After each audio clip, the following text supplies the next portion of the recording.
Hey guys, today we will be creating this.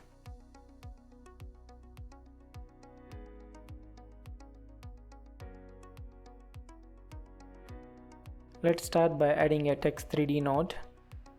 As you can see, enter the details you want, then connect it to a duplicate 3D, use X offset value to distribute it to the right, and use X offset and negative value to distribute it to the left, and do the same for top and bottom also. Use the negative Y values and positive Y value to fill the top and bottom.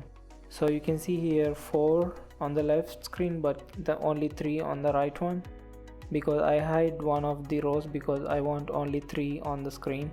So connect this to the transform 3D, and here you can see that I reduced the Z value to -0.5. that's why you don't see the fourth one.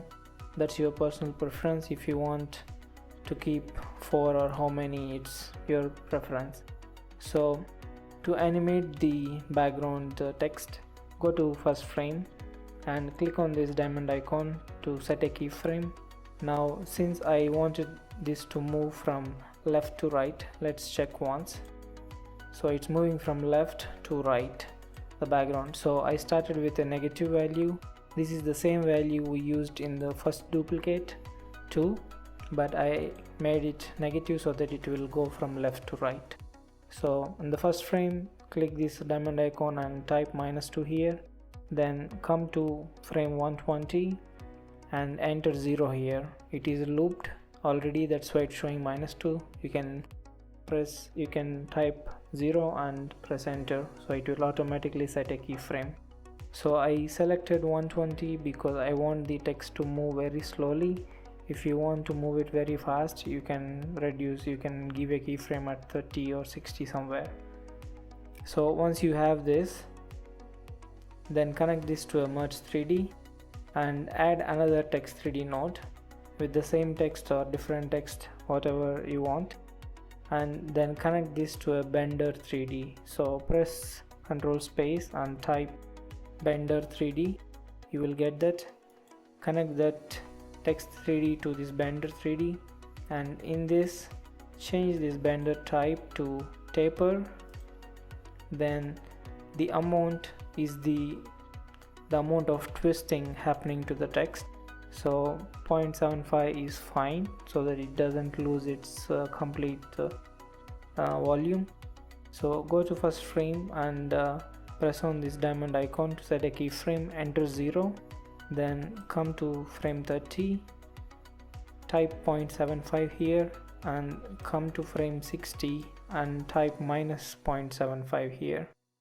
So now you need to go to spline and select this amount button, press Ctrl A, Ctrl F so that you can see all the keyframes.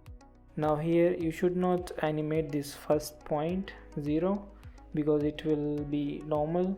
So only select the last 2 points, right click, set loop and select ping pong.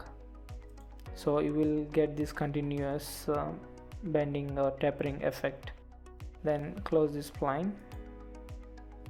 Now add a camera so that you can adjust the angle. So I just increase the Z value so that it will come further like this. Then you can add to a render 3D and connect it to a merge and add a background to it. So for background I used gradient here. Here in the type you can select to gradient, then gradient type to radial. You see this circular gradient effect is because of this radial. Then give the colors you want, any color you want. And also there is one more thing I forgot. So in the transform 3D we set the keyframes to -2 to 0. So go to spline, select this X offset, press Ctrl A, Ctrl F, then right click and set loop to loop so that also the background text will be animated. So that's all for this video. I hope you like it and have a nice day.